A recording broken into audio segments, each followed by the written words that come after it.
Now, the country still reeling over the country's inflation report for June. The government's consumer price index skyrocketed 9.1% compared to this time in 2021. It is the biggest year-over-year jump since 1981. And for many Americans, the cost of necessities are rising much faster than average incomes. Lower income and Black and Hispanic Americans have been hit especially hard.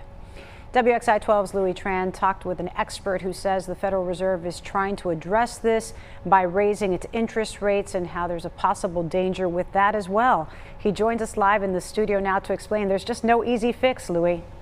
Yeah, that's correct. The chair of the economics department at North Carolina A&T State University says the Federal Reserve will likely raise its interest rate by 0.75% to combat inflation, but by continuing to do so, he says that also increases the chance of a recession. But he stressed to me there are so many factors that play into that. To try and bring down inflation, is that going to ultimately end up causing a recession? It's a question many people are often asking with their current high inflation rates, especially in June. The Consumer Price Index released its report Wednesday.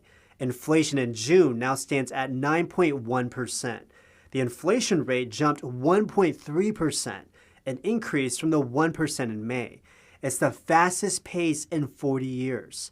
Economics expert Scott Simpkins with the North Carolina A&T State University says he was slightly surprised when he saw the numbers. It's a really challenging time for the economy. Simpkins says that while gas prices are slowly coming down, the prices for other commodities are going up, like airfares, food, clothing, and rent. He says many factors are driving inflation, like the war in Ukraine, the COVID-19 pandemic, and supply chain issues. Many of the factors that are driving the inflation that we're currently experiencing have their roots outside the U.S. And are not in control of the U.S.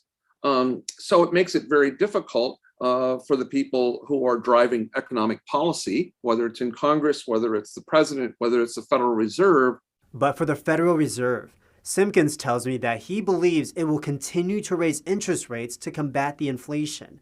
But he says that also raises the chance for a possible recession. Can they get inflation rates down without causing a recession because of the high interest rates, which makes it harder to borrow, which makes it harder to buy a new home, buy a new car, etc., and can slow down the economy because people have less discretionary money to spend.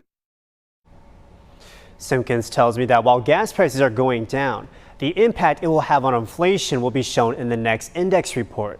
He also says if the Federal Reserve increases interest rates again, it will likely be shown in the next report as well. He says the impact on inflation is a slow process.